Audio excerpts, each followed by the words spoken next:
Hey, great Monday evening. It is a beautiful evening in the city of Brownsville. It's not getting chilly at all. It's not as cold as I thought it was going to get, but we did get like an hour's worth of rain, which started to pour down in the city of Brownsville. Unexpected. Well, you you heard on the forecast that it might rain, possibility of showers and stuff, but whoever believes the weather guy. Remember when we used to have Larry James? Larry James was awesome. He never got it right, but he was still awesome. You know why he was awesome? Because he was Larry James. Just a cool name. Larry James, forecaster. Channel 4. When Channel 4 was halfway decent news station, now they're a piece of crap. Can't stand them. I don't like them at all. Lion Larry. Yeah, I remember. Good evening, Jessica. Good to see you today. Lion Larry. Hey, good evening, Cat. Looking so handsome. Right? What it is.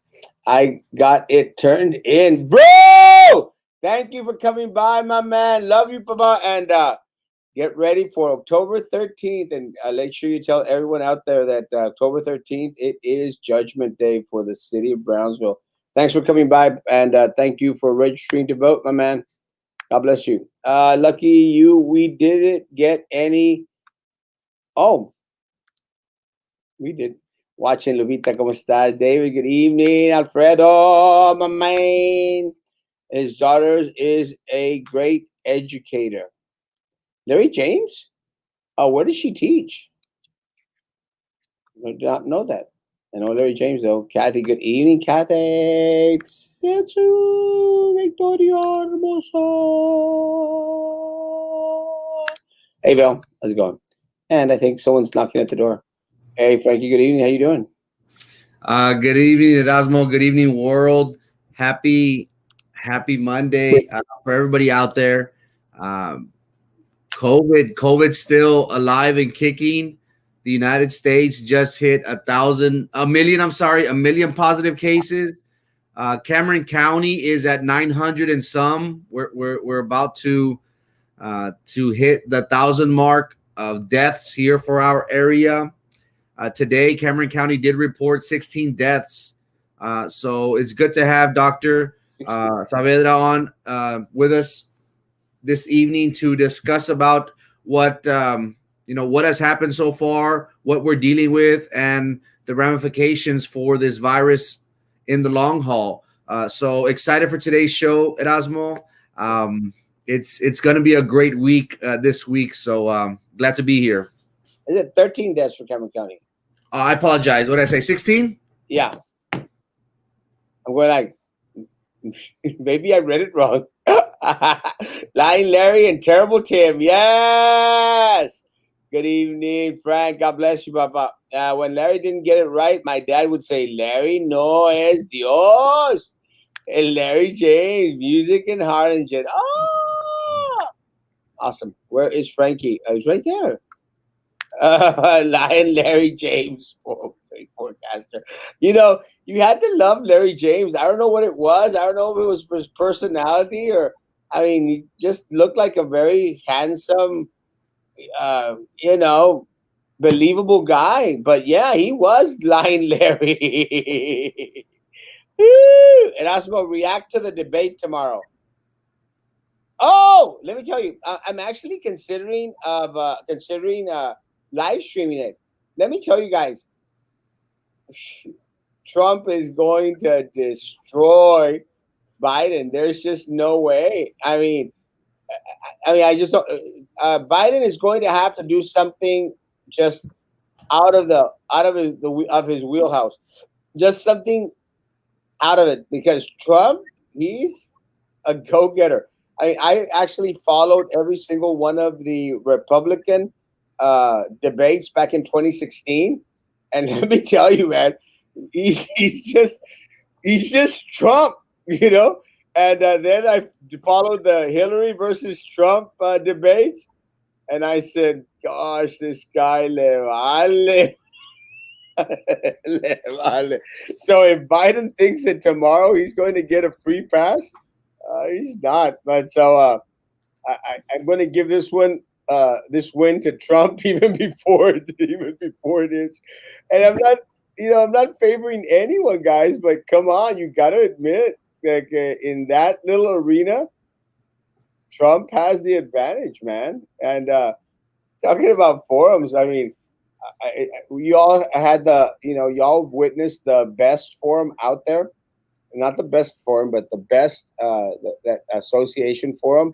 I mean, I played it over and over again, and let me tell you, when it was myself and my opponent, there's no doubt who whooped it in that race. Hey Frankie, you did best. Is that right? Is that correct? You did do best. That's right. I have participated in all the forums that I've been invited to. But yes, going back, I'll come back to the best. But going back to President Trump and Erasmo, he's pretty vicious. We have seen how during the 2016 presidential election debates, he did go after Hillary pretty hard. And he did mention about that he would make sure that she'd be arrested and her emails and things like that. So let's see what's going to come up. Recently, we got word about President Trump paying $750, if I'm not mistaken, in taxes for 2016, 2017. So again, the media just uses these type of things right before election to take the attention away from their candidates. And that's exactly what's happening with President Trump. He came out last night on Twitter and called it in typical Trump fashion. He said fake news in all caps. So it's gonna be interesting tomorrow. I think it would be a great idea for you to live stream it. A lot of people will be watching, and it would be good for us to have live commentary, comments on here regarding the different questions and topics that will be asked for our president and Joe Biden tomorrow evening. But yes, going back to the best forums, I love forums. I think it's a great way for our community, the audience, to measure a candidate on information, on what we could expect for that person if elected on the board. And it was easy to see those candidates that knew what they were talking about, that were knowledgeable about the information, and really took the time, really were vested in BISD. So I love forums. I think it's a great way for a person to measure themselves against their opponent. Well, let me say this, guys. That there's no way that I lost that debate, that forum that I had with my opponent. I mean, my opponent couldn't answer a question to save her life. Was looking at some notes that somebody was writing for her, throughout. You could see it. But even so, guys, I'm going to bet anyone $20 out there that even so, I'm still not going to get the the endorsement for that union.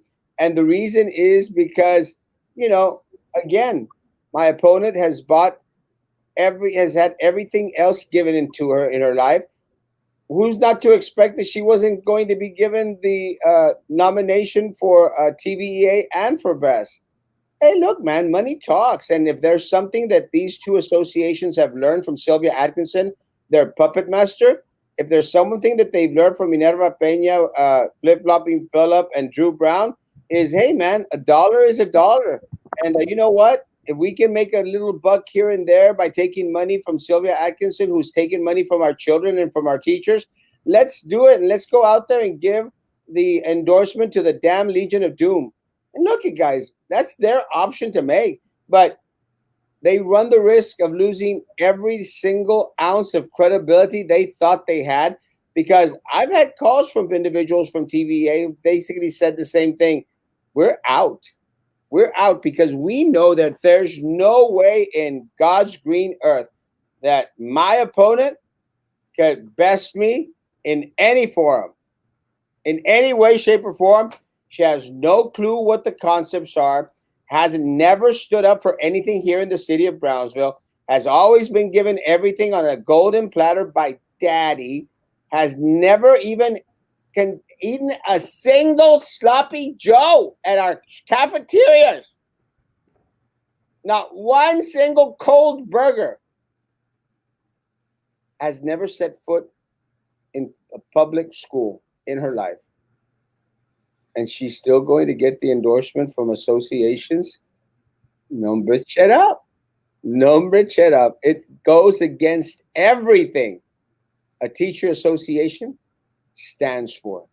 Because teacher associations are there to represent public education. At least those two, TVEA and BEST, do not support public education.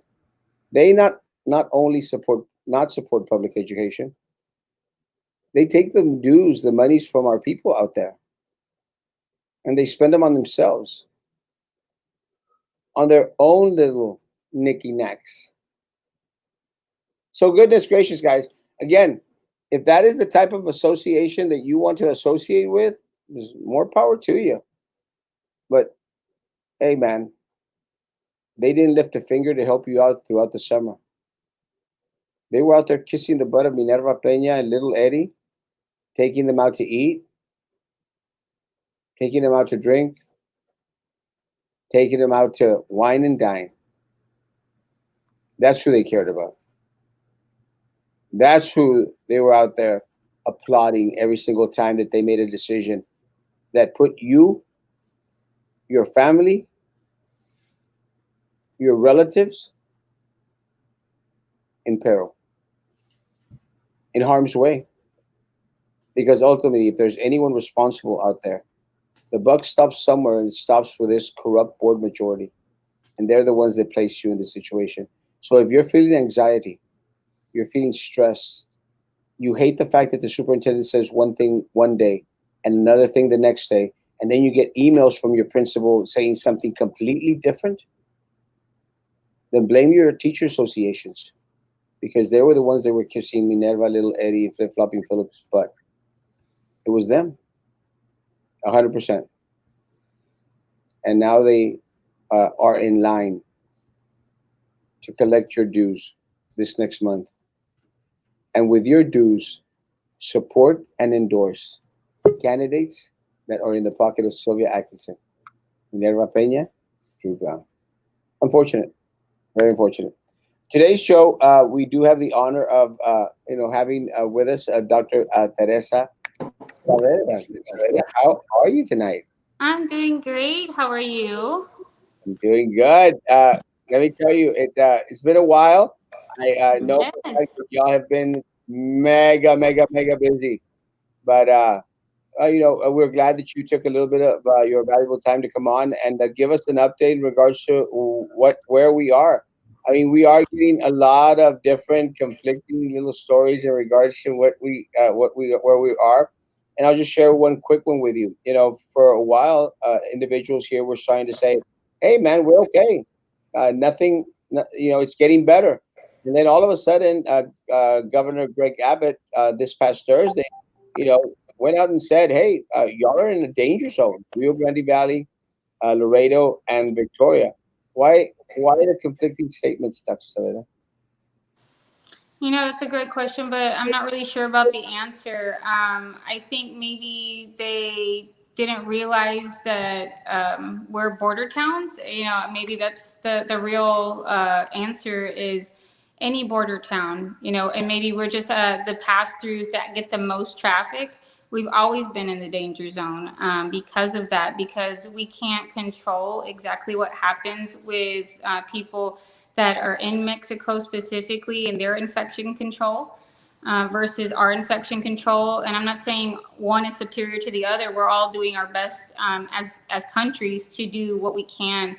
And it's no knock. I actually hear some things in Matamoros are more strict than they are on the Brownsville side. Yes. And I have been personally myself and have seen that, if you're an odd number, you can only go on certain days for your tag versus the even numbers. Like they're very strict on the way they do it. They do not let you pass. But I believe this easy answer is we're border towns. And I don't think they were kind of thinking of that, but we always knew.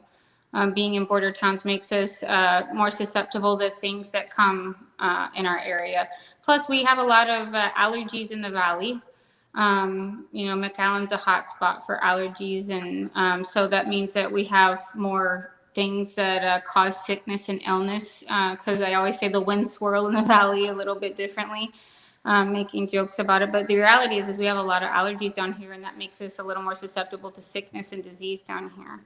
So we have to be very careful and really take good care of ourselves. Again, good hand washing goes a very long way. Doctor, we are being told that in the next few days we should be having a cold front come into our area. Please talk to us about the coronavirus and the change of weather moving forward. Is this something that we should be worried about with this change of weather? Yes, absolutely. With the changes in weather that we have, most people think that I have a cold because I didn't wear a sweater, outside. It's not that you didn't wear the sweater. It's that the change in weather comes the change in the bugs along with that weather. There's warm weather bugs and cold weather bugs. And so if you're used to the warm weather bugs, which most of us Texans are, there's new cold weather bugs that come out, and we're not as used to those, and our bodies need to get immunities to them. And the way we get immunity is we fight and get an illness, get a response, and then our body realizes that we have seen it before, and we we overcome it and we recover. But whenever we have this illness like the flu, coming in, that we always know, most people know to get your flu shots in September, late September, early October, because the flu is going to be coming and flu season comes. But now we have this new friend in town over the last 6 months called coronavirus. Well, those two together, we're really looking at quite a different scenario this year. And most of the health professionals, I can tell you, most of my colleagues and I are waiting with bated breath, hoping and praying that it's not going to be quite as bad as Dr. Fauci has predicted that it will be in the United States and other specialists for infectious disease in the world. But it very well may be. And if it is, I want us in the Valley to be extremely well prepared and to try to do everything we possibly can to combat that. Meaning, washing your hands isn't just going to be enough. Get your flu shots. If you have never gotten your flu shot before, please, please, please, I beg you, please highly consider it. I don't think that everybody deserves to get a flu shot because there are some people that have certain allergies that make them prone to be susceptible, but please do consider getting immunized with those things that you can. I know some people don't like the idea of shots, and they think that there's a conspiracy with the government to perhaps poison them. But the United States wants us to actually make money, and the only way we can make money is if we're well and healthy. So that's really what I think it's about, and to really do the right thing and keep our communities healthy. So I would really love it if everyone could consider getting their flu shots this year, even if they don't typically get a flu shot, because it's just one less thing to worry about if they don't have. Even if you do get the flu, you won't get as strong of a response than if you actually didn't get the flu shot. You may just get this flu-blown response, and then that makes your immune system low and could capture the coronavirus as well. And I'm actually really scared to see co-infections with flu and coronavirus concurrently automatically happening this fall and winter that make people super sick, and then we see deaths go up dramatically. That's what I'm worried for. Dr. Saavedra, 2 months of COVID free, and I'm still having side effects. What seems to be the worst side effects you hear about, and will this last or go away someday? That's a wonderful question, Tester 27. I've been seeing a lot of post-viral COVID syndromes.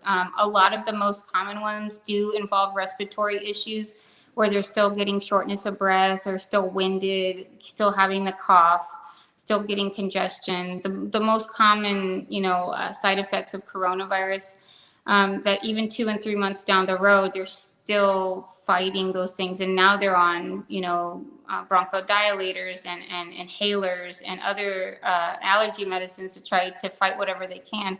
But unfortunately, they are on these medicines what may be for a longer term than they would like. So I don't know the answer to your question about when this will end. I've even told my own patients that I've spoken to and educated that I don't know when it's going to end. I don't think we have that answer yet on the post-viral syndromes we're seeing. So what we're asking is for you to watch and wait, and to what I tell my patients is that we'll try to take it off as soon as we can, but that this could possibly be the new normal. We don't know enough yet, and I pray that our bodies fight it off enough to where we can get back to normal for most every single person. And it would be great if it were every person, but I don't know. Well, let me let me ask you something, doctor. In regards to individuals that have we are all out there waiting for the vaccine, and there's a lot of talk about individuals, already starting the testing of the vaccine. Now, if we do get the vaccine in, that doesn't necessarily mean that individuals that are having these effects, these long-lasting things after coronavirus, that doesn't mean that the vaccine is going to take care of those. It only is going to be out there to fight the coronavirus. We could be possibly facing individuals that for the rest of their life will be suffering from what they received or how coronavirus impacted their lives. Is that correct? We could be looking at that. Similar to when poor small children got polio, and we realized how detrimental it was to our little ones and how they got crippled and neurological defects that were permanent, that were life altering. We could be dealing with a virus that is also very crippling in some ways, and maybe it's more respiratory driven. But we could be dealing with a similar thing with the coronavirus, that even if we do have a vaccine out, if you got a post COVID syndrome, you could potentially have it for life, and we may not get your lung function back. We don't know enough. So we're watching, we're trying to monitor, and hopefully it'll get better. But hopefully that vaccine will allow most of us to be able to have a little bit more comfort when we go out our house each day, and face the world. So we'll see how it goes. What if one has not gotten the flu in over 35 years? Do we still need a flu shot? One, yes, yes, yes, yes. Please still consider getting a flu shot. I can't say I have ever gotten the flu, but as a healthcare provider, because I'm a high risk person to get it, because I see a lot of sick people, every single year I get my flu shot. Now, not everybody is in my scenario where they are exposed a lot of the time, but it only takes once to get the flu to never want it again. And especially this year where the coronavirus is potentially so deadly, there's a lot of stake in the game to not get it. So I would really consider to get this shot this year, even if you never typically get it, because it's just a little bit more safety that you have walking around in the world, in a very unsafe world right now. Doctor, we just got word that the United States hit 1 million uh, COVID cases. Uh, Mm-hmm. what have we learned from COVID from March to now? Well, we've learned about COVID that it's. I think there's been some overstatements about COVID, that it was deadlier than what it actually is. But I also think that there's been some underestimations as well. That it was just similar to the flu, and it's definitely not the flu. We all can say, anyone that has had it can say it's definitely not the flu, and for some people even more so, because some of them ended up in the hospital and on ventilators. So it is very scary in a completely different way than the flu.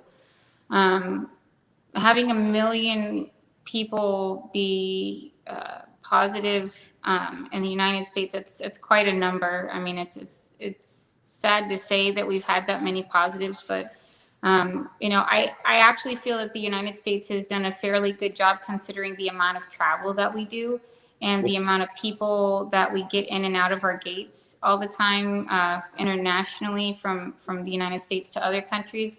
I mean, this could have been a lot more dangerous if we didn't have the United States, clearly making communication to be careful about a lot of travel. I know that, probably the airlines right now are suffering the worst, but I think it could have been so much more worse had we not been listening.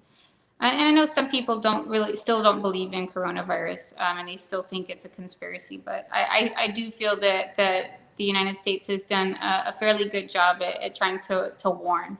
I think their duty to warn has been well taken for the most part. And of course, we all want to get back outside and do typical things that we'd like to do. But I think we'll hopefully get there with the vaccinations that are going to be coming down the pike soon.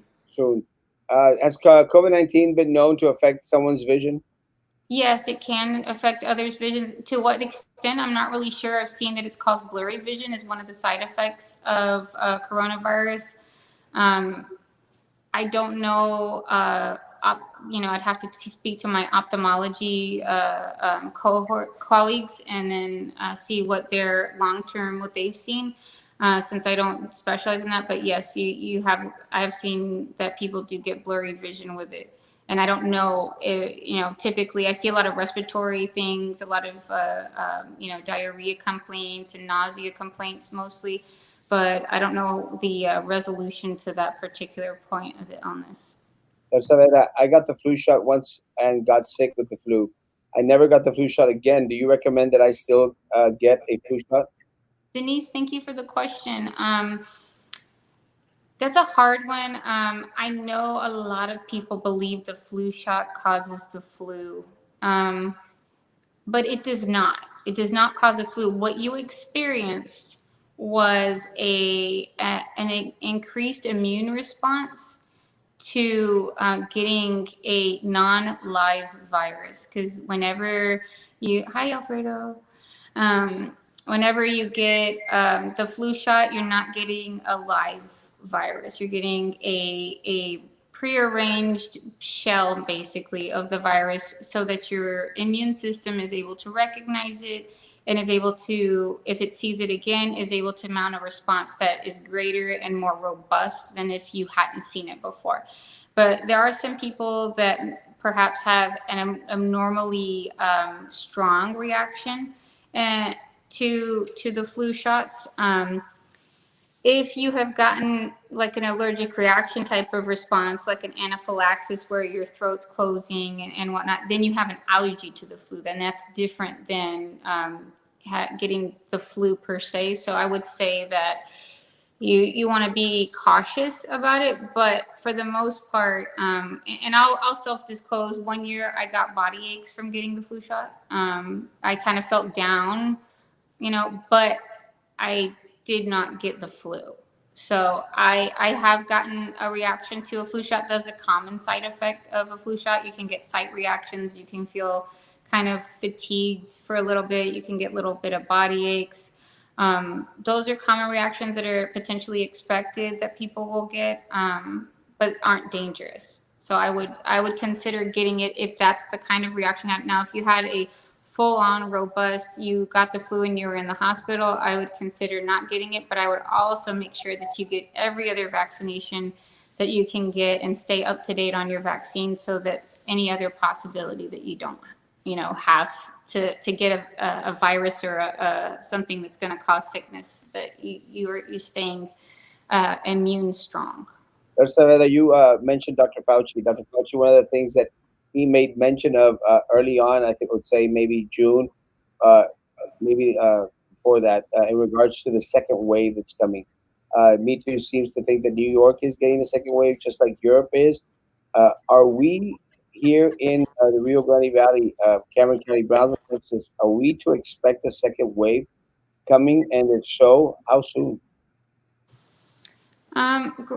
It's a great question. I'm really not sure. I know that Europe is experiencing a second wave. I'm wondering if it again is the weather changes that they're experiencing.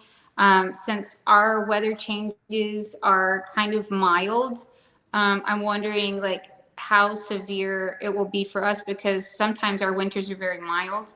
And I know that's when the flu can tend to rise the highest when the winter comes. So I'm wondering if we have a more severe winter, if that is going to cause a more severe flu season versus a very mild winter, which may cause a very mild flu season. So that may be part of what might help us, but weather's unpredictable. The coronavirus also, again, unpredictable. And I'm not sure exactly how New York is faring at this very moment. I haven't looked at those statistics, but I cringe at the idea because New York is probably way colder right now than we are here in Brownsville, Texas. I can guarantee you that. And I know the colder places in the world, in our little United States, that, Michigan and, Seattle, Washington, and places that got hit first with coronavirus like New York are probably prone to getting it again first before we do in warmer climates like Texas, Florida, California, which actually got hit fairly late in terms of coronavirus and it ramping up per se. So that's my expectation, is that it may follow weather patterns, and we might be really interested in talking to the weathermen this year more so than usual. Doctor, we have seen how numbers in Cameron County have gone down dramatically. Uh, should this give us a relaxed sense dealing with the COVID-19? What has been your experience with people lately? Have you seen a more relaxed attitude dealing with COVID? I have, and I think it's human nature for us to get a little more relaxed. We're used to hearing about COVID now on the news every day. We're used to being mask wearers. We've even made it a fashion show in some instances. But I don't think we should get too comfortable with coronavirus. Coronavirus is not our friend. It's not going to, it's not going to make us better. It's only going to infect us and make it harder for us to get well.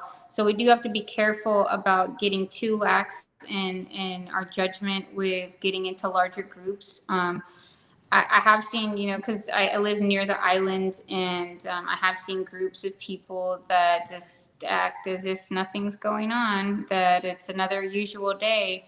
But most restaurants at the island at this point, one of my favorite ones, shout out to Yummies. I love Yummies. Really awesome food if you guys haven't been there. Yummies Bistro on the island. They are doing an excellent job at keeping their distance, the social distancing. So I do feel comfortable to go and have, Sunday brunch over there because I know they're doing an excellent job at keeping their customers safe. I would go to restaurants. If you do go to a restaurant, if you decide you want to go there, make sure they're following, guidelines to keep their clientele safe. That they're using salt packets versus salt shakers and reusable items, that they're using like one-time use items so that we're not, touching a bunch of things that other people have touched. So those little things actually go a very long way so that we can, not contaminate one another in a, unbecoming way. Well, COVID is very is COVID very dangerous for someone that is a cancer survivor? I have controlled diabetes and hypertension. What are your recommendations for the winter? Virginia, it's a very good question. COVID is dangerous for someone that is a cancer survivor that is still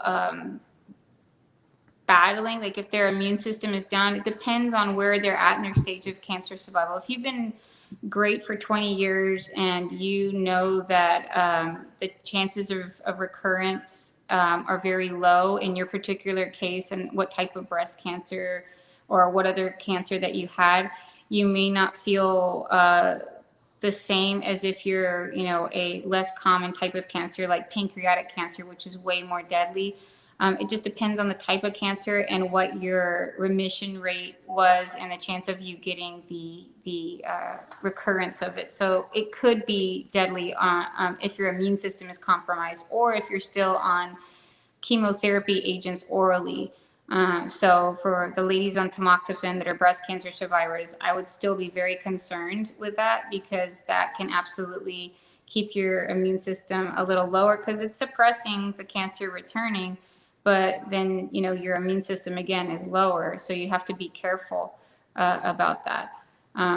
So yeah, if you also have uncontrolled diabetes, that is an extremely, extremely bad thing. I encourage you, go see your primary care doctor, whether it's me or any other primary care doctor in Brownsville, Harlingen, or the greater RGV.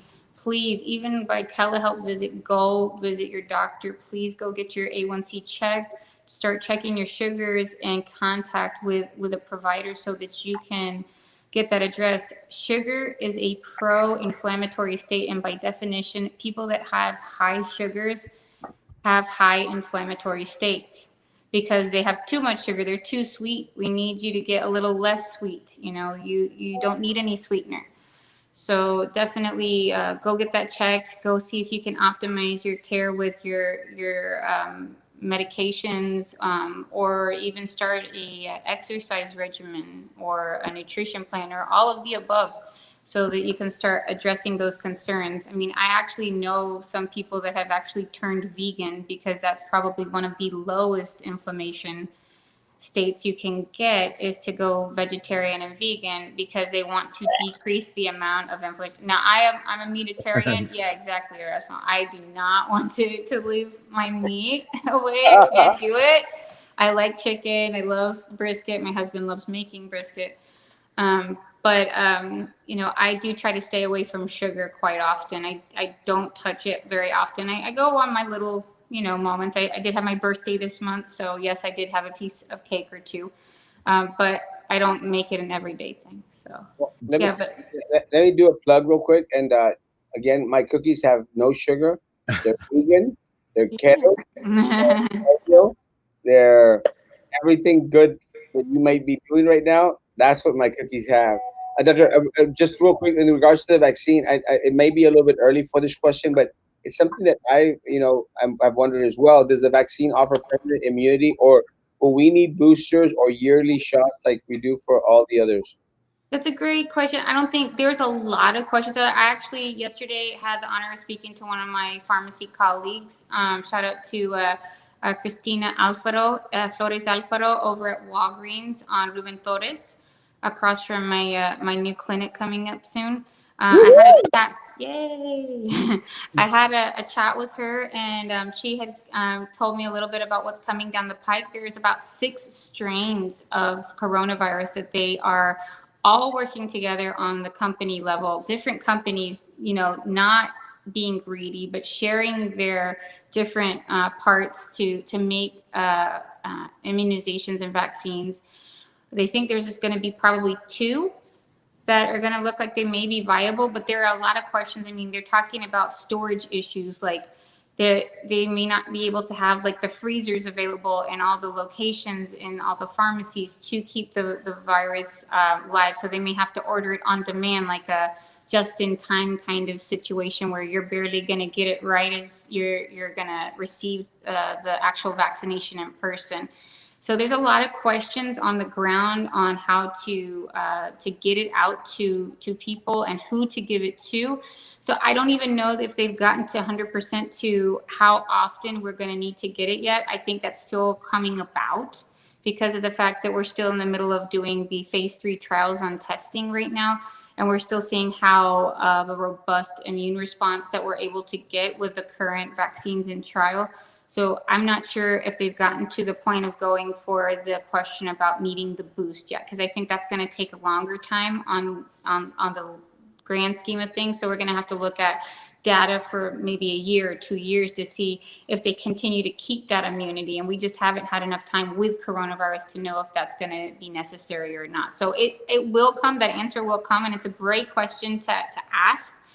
But we're going to need more time to figure it out, and we have even more pressing issues on like how to deliver it to the people once we do have it.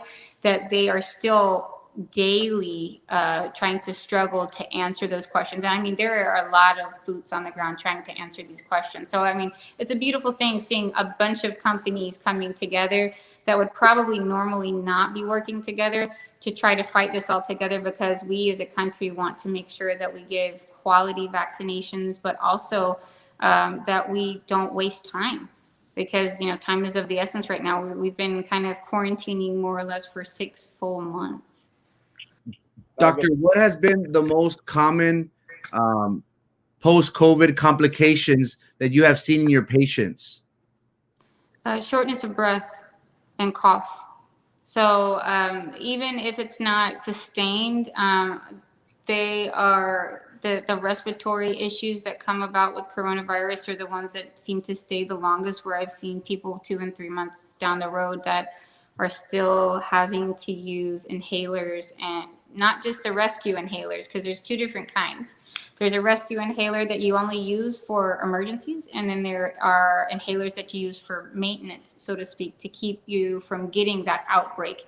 And many of the people I'm seeing are needing the maintenance version, and still at times will still have to use the rescue inhaler. So they're using one that they're using daily, and then they have the ones for the outbreaks if that's not maintaining enough. So it's a little concerning that it's going to be something that sticks around, but we hope that it won't stick around. We're hoping it's going to get better over time. What illness has highest rate of comorbidity with COVID? It's more of the age group is the most common reason, and the 65 and older for age group.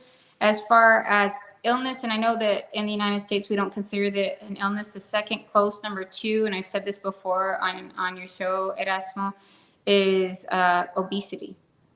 Obesity is number 2 because yes, if you are overweight and you're obese and you're not checking in on trying to curtail that, you are unfortunately at a very high risk. So all the metabolic syndromes, that kind of anything that touches obesity, all of those syndromes and all of those diseases are going to affect. So yes, I would say obesity is probably the answer. One of the things that we've started to experience is in some parts of the state of Texas, the governor has eased off in regards to the total number of individuals that can be in a restaurant. It's gone up to 75% in most areas, except for our area, Rio Grande Valley, Laredo, and Victoria areas, which are still considered danger zones by the governor. What about real silverware, not plastic, that are wrapped in the napkin at restaurants? Are those safe for us? Is eating out at restaurants safe for us? Um, I think that the way that they sanitize and the way that they use their sanitary measures to use the silverware, as long as they heat it to a certain level, that kills the virus. So I don't think it's dangerous to reuse silverware as long as the sanitary options are there. And that's for any restaurant. I mean, all restaurants should have a very robust way to sanitize their plates and silverware and their glassware. So if they aren't doing that, they have larger problems. So that shouldn't be a huge issue. Yes, there are some places just for safety perspective that may be using plastic forks and plastic knives that are throwaways. But honestly speaking, that is very expensive over time because it means that they're having to use a lot of paperware, a lot of disposable items that cost quite a bit of money. But if they have a good dishwasher at a high enough temperature, it should do just as good of a job without a problem. So, and just like washing our clothes every day at a high enough temperature will also take away viruses and other particles that could be dangerous and cause infections. The same thing with the silverware. One of the things that we've experienced, we've seen here in our area, is that with opening back of opening our schools back up, is we're starting to see more positives coming out of our school with few individuals on campus. With that said, there's been I think some close to 3,000 students and some 2,500 uh, teachers that have already tested positive, since school started throughout the state of Texas. Is there any way, viable way, to actually keep our staff and our students safe in an enclosed environments like our campuses are? Well, in order to do that, because I'm trying to think of, where I've been working at, the way that we stay safe is to be somewhat isolated. And by definition, in the school system, we are not as isolated. We're in groups in classrooms with a teacher discussing and talking out loud to students. I'm sure that maybe having some of the social distancing with a 6 foot or more rule could help that. It's not going to make it zero. Just like being in a workplace is not going to make it zero. The way to help make it more closer to zero is to be sanitizing areas, desks, regularly, of teachers, of students, and I'm talking, between each period, and to maybe have a certain way you walk down the hall as a student, giving longer times between periods potentially, because usually students are used to being in close proximity to each other in high schools and in middle schools, and that's going to have to not be possible. So they're going to just have to give them a longer amount of time in order for them to get to point A to point B safely. But I don't think it's going to allow there to be a zero, because that's how it gets transmitted, is close proximity to another person. So it's just going to be difficult to really stop it altogether unless we isolate again, which I understand the implications. I mean, we're trying to educate our students and try to get life as near to normal as we can, but to what extent do we educate our children? Do we extend that, but put them in danger to get coronavirus, where some of them may get ill and die? Well, So, one of the big concerns, I'm sorry, that, because I mean, and again, I don't want to do the Betsy DeVos here in Brownsville, Texas. I don't want to be considered the Betsy DeVos of Brownsville, but because it is such a low number of students that may ultimately succumb to coronavirus. The major concern by our schools here is that a lot of our teachers, have underlying conditions. A lot of our teachers, as we mentioned, in regards to comorbidity, in regards to being overweight, having diabetes, being elderly. A lot of our teachers are very, very, very concerned that the kids may be okay as soon as they come in, and even if they contract coronavirus, they might be okay, but they fear that they will not be. And I think one of the biggest fears is that they contract it from someone, a student that is a carrier, and then they take it back home. What can ease the anxiety of our teachers out there? um, it's hard to say, because their fears are real. And one of my best friends, her birthday's today. Jess, happy birthday.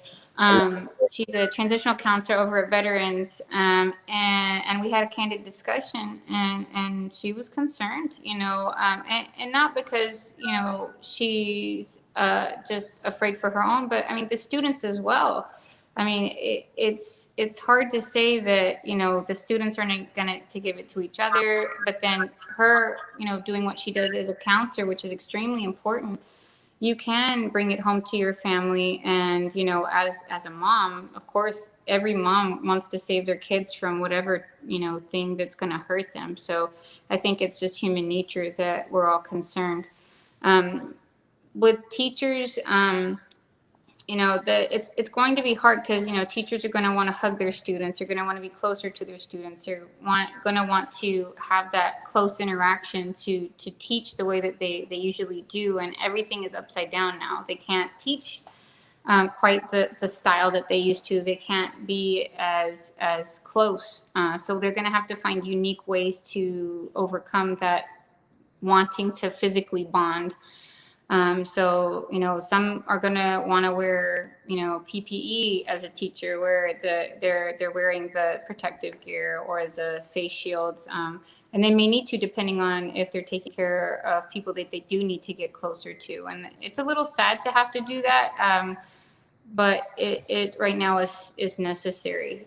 So that hand washing again goes a long way. I mean, some of the teachers, I would say, you know, if you decide to not wear protective wear, at least come home and, take off all of your clothes, put them straight into the wash, so that you don't contaminate your family, maybe even shower in a separate shower, so that you don't contaminant, but usually the soap and hot water do a very good job. I know tea tree oil type shampoos. That's what my hairdresser suggested to me when all of this began, to try to decrease like the bacterial components and the viral components of any type of infection. So we just do the best we can and try to take it off when we come home, so we don't track it in.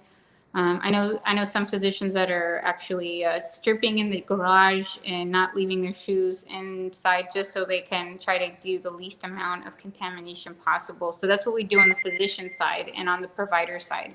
And so I would assume that teachers may want to kind of take on that type of mentality and do something similar, so that they don't bring it home to their children and their spouses or loved ones.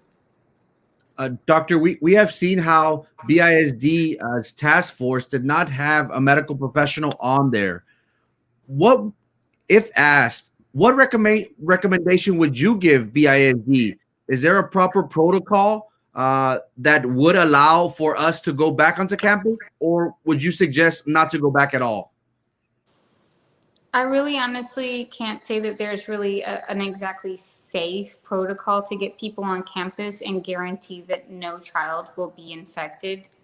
I think that pretty much we need to exist in a bubble for no infection to happen. I mean, we're like bubble people, not even, I know that people have talked about the bubble boy and the movie, with the bubble boy, but we'd be walking around in little bubbles, or little beach balls.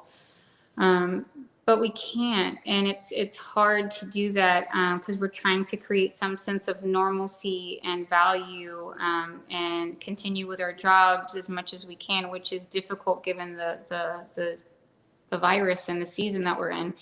So I don't think there's a great safe protocol that gets us back into the schools yet. I think there could be if we had a vaccination that gave us a sense of peace and known immunity at a certain percentage level, to where only very rare cases of children that maybe weren't vaccinated or were highly susceptible to infection could potentially get it. But even that's not zero. But you want to minimize it as much as possible. I know that, there's possibly graduated plans of them, sending kids on certain days of the week, in groups, Monday, Wednesday, Friday, or Tuesday, Thursday. But those are difficult at best because it still involves groups of people with teachers commanding the classrooms, or teachers' aides as well supporting the classrooms, which again puts the teachers at risk, puts the students at risk, and the students being at risk put their families at risk, which again endangers the entire community. So a short answer is no, there's not a great protocol to get them back into school yet, without the advent of a vaccination program that's pretty robust. 100%. I agree with you 100%, Doctor. Doctor, before we go into the temperature question, I have a question. One of the things that we are going to experience on October 5th is the return of sports to BISD, to our school districts here in the area. And one of the things that has been recommended for our football teams, I don't know why only the football teams are going to get this apparatus. They're going to go through this little tunnel, this little sprayer that's going to spray them with some type of magical liquid or something that's supposed to, kill off the coronavirus. And my concern with that, doctor, is that if what we're talking about is people expelling it through their mouth, that's why we're using a face covering. And with a lot of the bodily fluids, I mean, they could walk through 20 tunnels, doesn't much matter. If they've got the virus inside of them, once they start playing, once they start tackling each other, once they start going at it on the field, they're going to be out there expelling sputum, sweat, and every other liquid that they can out there. Oh Uh, yes. so I mean, I think they thought about it with the football players because they're well known to come out like a flash of lightning through a tunnel, like the NFL players. So they're like, oh well, let's just use that opportunity to just spray them with something disinfectant wise. And while that's great and all, when you're still in close proximity and you're doing contact sports, there's no way to not get some type of transmission of particles onto one person's body from one to another. So you're going to end up getting some type of bacterial or virus potentially transmitted. There's just no way to avoid that in a contact sport. If they had something that were completely capable of doing it, most of us would have heard about that special solution, and all of us would want to purchase that. Whoever invents that's going to be, a billionaire. But we don't have that yet, so I doubt that we're gonna find that right now. I mean, kudos for whoever like reaches out to actually to make that you know type of invention, but I don't know of one. Now, going back into the temperature, one of the things that they've introduced for our schools are the kiosks. The kiosks that check the temperature of the individuals. They first have to do their, I think, their forehead, and their palm. Can the temperature taking really make a difference at schools? Teachers will have to take the students' temperature. How effective is it? Lucy, thank you for the question. I do think there's value to taking temperatures because some people don't feel their temperature, but have one. And so it does give an objective clue that they can't deny. Because unfortunately, and I hate to say this, people lie about their symptoms to get to work, to get to school, to keep the normalcy, to make things work because they need money, in general. So people are going to not tell the truth, but temperatures don't lie. It's an objective finding in medicine. So even though they can lie on a questionnaire and say, no, I don't have any symptoms of diarrhea or shortness of breath or coughing or any of the things that we know are symptoms of coronavirus, they can't really lie about temperature. It is what it is. So there is value to it, and it can kind of give us an idea for those that aren't aware yet that they are having a fever. It can let them know before they're fully symptomatic on, say, hey, you have a temperature of 100.4, you need to go home. Oh man, I didn't even know I had it. And it may not be malicious. Not everybody is trying to get one over on us. It's some people honestly may not know yet because they may not be otherwise symptomatic. That may be the only thing that they're exhibiting. So it is good to know. I think there's value to it, and we should continue to do it for if we do continue to have students going to school and getting into the classrooms. Awesome. Well, would you go? And I saw a picture today of one of our schools, and one of the ways that they're planning on maintaining that social distancing inside the classroom. Mm-hmm. Although they haven't admitted to the number of students that they're going to allow into each classroom. But one of the things that I did see, where it looked kind of really wonky, was there was a teacher with a shower curtain around the teacher's desk, and separating the teacher from the student. So would you recommend perhaps having a shower curtain around the desk if there is social distancing between students and teacher? Can cases still occur?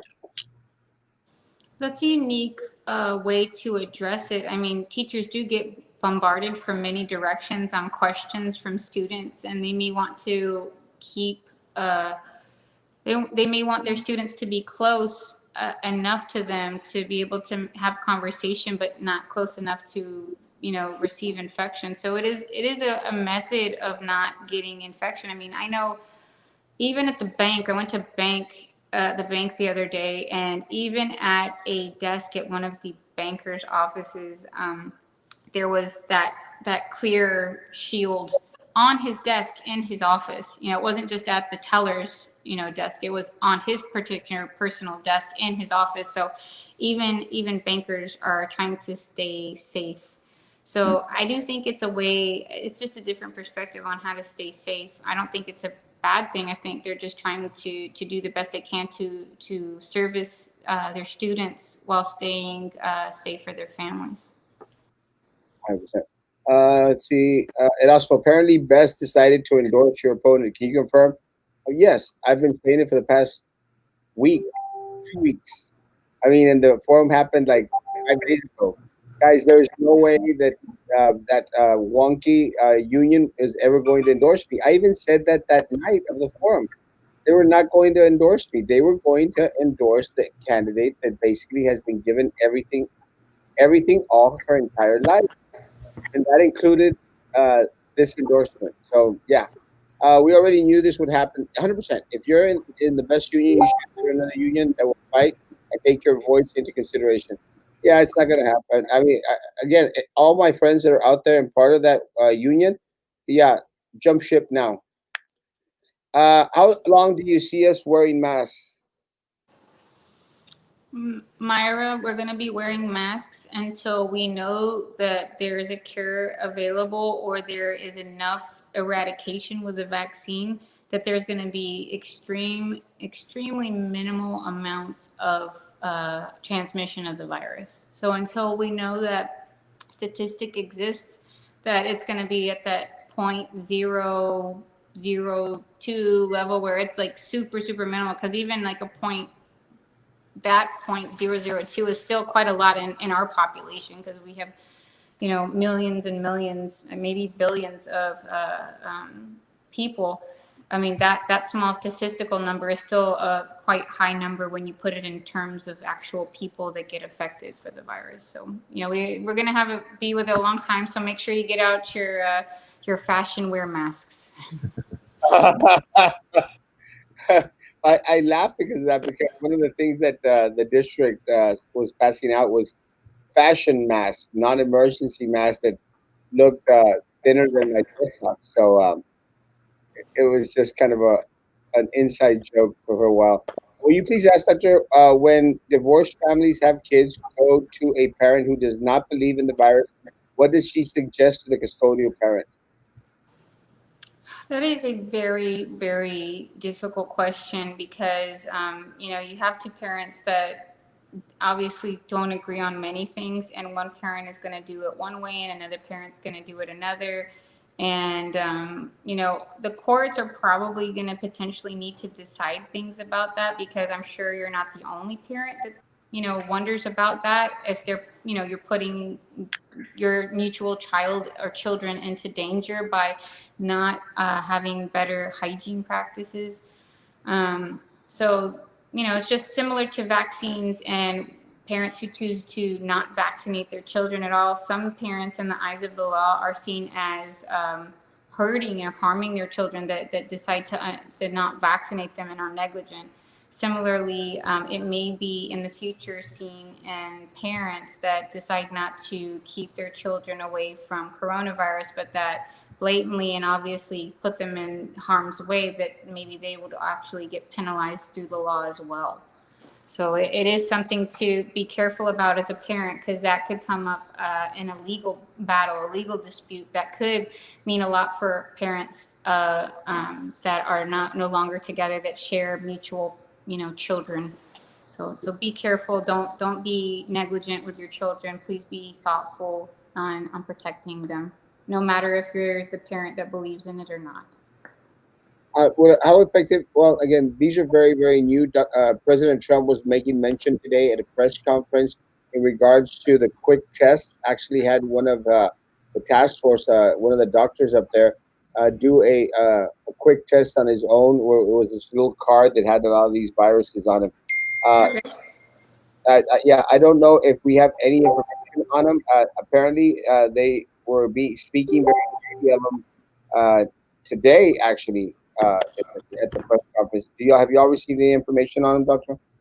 Not as of yet. I think they're still rolling out. We're still going to need to find information. Now, I know that the rapid testing, I've looked into that to have it locally in the community, and some of the local quick and rapid tests haven't really pushed through the FDA like they needed to, like they were promised to. So that hasn't come to fruition, because there's a series of things that has to happen and come down the pike. It's not just making a test, but making sure that there's enough in supply, et cetera, et cetera. And then there has to be codes associated with those, so that the doctors can be able to bill from those, because those tests are actually fairly expensive. So there's a lot of steps in the process, and we don't know all that's going into it. And so sometimes that promised test never ever gets to be received by the doctor's office, because something in the chain just doesn't work appropriately. And I don't know exactly where the kink in the chain comes from, but we don't always get the test that we're promised right now. So Yeah. we're still waiting to hear about it. Yeah, so hopefully we'll get those quick tests, because, I think, to be honest with you, I think yeah, I know that PCR testing is the gold standard to confirm for coronavirus, but the rapid tests are probably our best way of knowing immediately instead of, spending, a ton of time quarantining, on how to let them know right away if they're infecting somebody or not, and when to go ahead and, quarantine, or whether they can get back to work. So. Thank you. Will herd immunity play a role in eradicating COVID-19? If so, Absolutely. how are we from achieving it? Sorry to interrupt. Yes, absolutely. Herd immunity is what we're looking forward to, and that's what we probably have seen, um, a little bit of now, that maybe there's a lull because the current virus hasn't replicated enough to make that virus new enough to be more infective to us. So enough people could have been getting infected for us not to get more infections and more sickness and death. And in a similar respect, when we go for immunizations and go for vaccination, we're wanting to get a certain level of people vaccinated so the remaining people will not necessarily get that exposure enough to be able to receive that infection. So they'll get what's called herd immunity, and they'll be able to be safe because others have been able to vaccinate, so they may not have to. And those typically we reserve for the people that are the sickest, that have a lot of allergies, that are the religious exemptors for religious purposes that they feel very convicted about, or people that are just, very anti-vaccination in general. But we try to get many people vaccinated in general so that we can avoid the issue altogether. One more quick question, and I'll answer this one for us. Are the mask mandatories in school? Yes. Uh, Still with the mask question, will washable homemade cloth masks help against the virus versus KN95? What about the fashion mask? Please and thank you. Okay. So, a mask is better than no mask. And we want to use the masks correctly. So make sure, because I do see this a lot. I see people that come into my office that are wearing it below their nose, or wearing it here below their chin, or just wearing it where it's very loose, and it kind of defeats the purpose. The whole purpose is to cover places where air comes out from your face so that you do not breathe your respiratory particles on somebody else. So be thoughtful. Your mask protects somebody else, and their mask protects you. That's really the reason we all wear masks, because we have more immunity if we're both wearing masks correctly than not wearing masks. And there are studies out there that will show that cloth mask versus the surgical mask versus the N95 mask. And if you're talking semantics and specifics, the N95s are going to be the most likely to protect. But again, some mask is better than no mask. But a correctly worn mask can be very protective in many ways, and better than no mask at all. Because I believe they have had plenty of studies that show that, no mask at all means you're just a sitting duck. Okay, any more questions?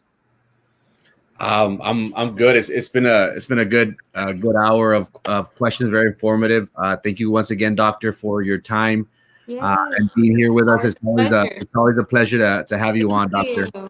Yeah, I always enjoy coming on. It's always very fun. I will happily do it again. And hopefully, if BISD is going to have a physician or a person, to give them some feedback. Hopefully, they'll consider myself or one of my colleagues in the Brownsville area or in the Greater Valley to give them some feedback so that they can make good protocols if they do indeed have the students go out to be in schools, and try to practice as much safety and contact precautions as they can. So I invite the BISD, please talk to a physician. Don't just, trust your neighbor, because there's a difference in education level. Not knocking on the PhDs in education. I love my PhDs in education. I am who I am because of them.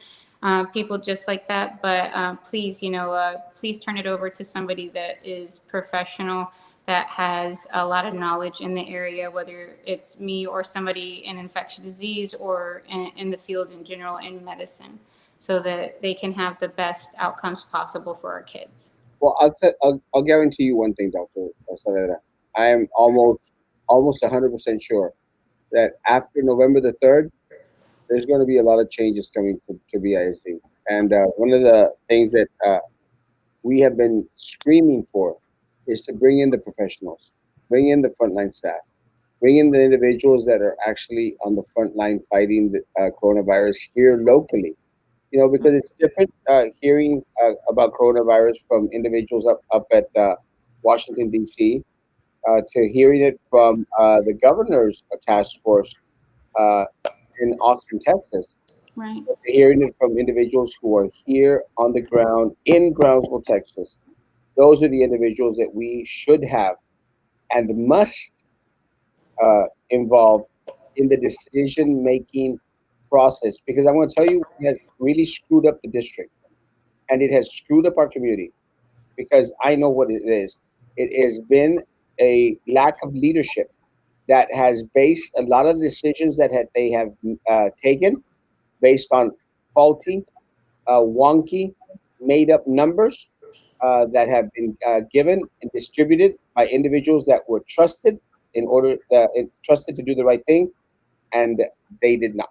So I can almost guarantee you 100% that after November the 3rd, uh, change is coming for our It's good to community. know. That's good to know that our kids are being thought about. So I welcome the discussion. You know, and like I said, no knock on, people in education that are PhDs. I think their doctorates are just as important and absolutely wise. But just like the president has a cabinet of people that he uses, and he doesn't think he knows it all, we in Brownsville shouldn't think we know it all either, and make sure that we are reaching out across the aisle to the colleagues that are experts in their field, so that we can have the best outcomes possible, which I think is what we all should be striving for in our respective professions. 100%. Last question. If my doctor does not do telehealth, wants me to go or take my child for a follow up due to medical documentation, what kind of PPE should we use going into a clinic and exam room?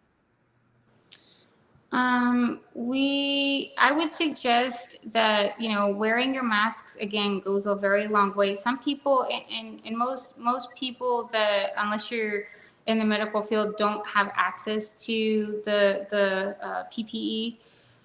So that's going to be hard to come by if you're not a medical professional. They're reserving it for us to use in medical cases and situations. What I would encourage is maybe wear longer sleeves, coats, things that you can take off that are washable. You could even consider to wear gloves. Things that are, again, you could take off are washable. It might look a little strange, but I mean, it is a protective layer just like anything else. And to wear your masks, and then, or you can also choose, if you don't want to wear gloves, to wash your hands very often, because again, hand washing goes a very long way to take the virus down and to eradicate it. So, and then please do not forget to not touch your face. I 100%. know because we have masks on, the face touching is probably more than it may have been before, because we're trying to adjust that mask. But that's really the crux of it, is that when you're wearing a mask, you tend to touch your face more. So just got to be careful. I would consider just, wearing your clothes and then taking them off right after if you feel like there's any part contaminated. And I think that could really do the trick more than anything else. Well, Dr. Savera, again, it's always a pleasure to have you with us. I mean, really, it's a breath of fresh air for Thank our community. you. We Really amazing. we really love you guys. Can't wait to see what's going to come about in the upcoming, what is it, 6 weeks maybe? Yeah, so I know it's just a couple of weeks and they're going to start early voting. Is that right? And since we start early voting in 36 days, we should have a new board for BISD. Wow, 36 days, even less than 6 weeks. That's like a little over a month. Wow.